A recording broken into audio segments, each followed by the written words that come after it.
Bismillahirrahmanirrahim. Alhamdulillahi Rabbil Alamin. Ar-Rahmanirrahim.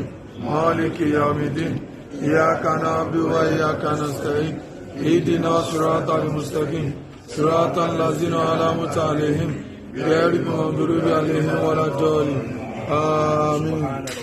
Rabbil izzati amma yasifun. Wassalamu ala mursalin.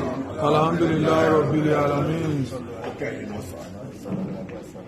Because I have only been like to be king so long of living my one day.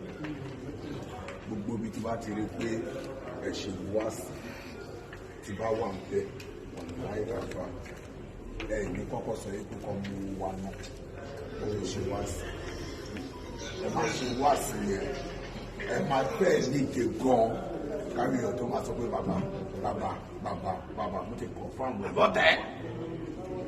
Number 2 the two ní tí mo tó rí lára yín ẹ ti understand sí ẹ ti sọ̀rọ̀ yẹn mọ́ náà ọ̀rọ̀ tẹ̀sán bí.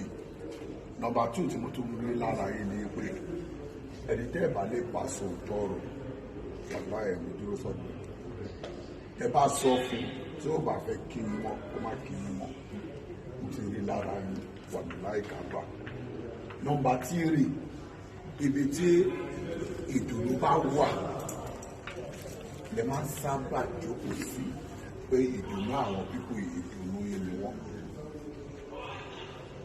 wà láì rí ni kò ṣe pé mo sọ̀rọ̀ yìí fún yín rí ẹ̀rẹ̀ wo yí ẹ̀ tí màá ti ìjọ wà ẹ̀ pè mí lórí fóònù ilé ayé yìí pé MCO send owó sí mi MCO mo bá wà kí ẹ lè wà láì mo fi ilẹ̀ tí máa wọ̀ sí mo fi búra Allahu Akbar ẹ̀tọ́ ọ̀rọ̀ sáàlì sí sórí èyí sí ìkọ́tẹ́ ìwà fẹ́ tọrọ fún yín sórí èyí sí ẹ̀mí gígọ́ àtàlàfíà ara gbogbo ọkọ̀ tẹ́ bá ti so ó máa so èyí tẹ́ bá ti tú ó máa tú àdúrà tẹ́ máa ṣe tọ́lọ́wọ̀n ọ̀gbọ́n Elédùmarè ní sàmìsì kò ní bọ́ta lẹ́nu èyí tẹ́ máa ṣe táwọn èèyàn máa sọ pé ẹ̀jọ̀ ibo mo ti fẹ́ rí àfààní òun lọ́wọ́ bá máa lẹ́yìn ṣe ni kẹ́ máa ṣe o wàláì ọ̀rọ̀ yín wà ń gbòòrò kiri gan ọ̀pọ̀ yín pé mo fi rójú yín o ẹ̀jọ̀ la fẹ́ ṣe ìṣe ni kẹ́ máa ṣe ẹni tí ọlọ́run ọba tó máa kẹ́ níjọ́ àlùkè àmọ́ ọlọ́run ọba ló mọ àwọn òmò ẹni tọ́lọ́run bá dẹ̀ máa ṣe ìdákejì náà fún náà ọlọ́run ọba ló mọ àwọn òmò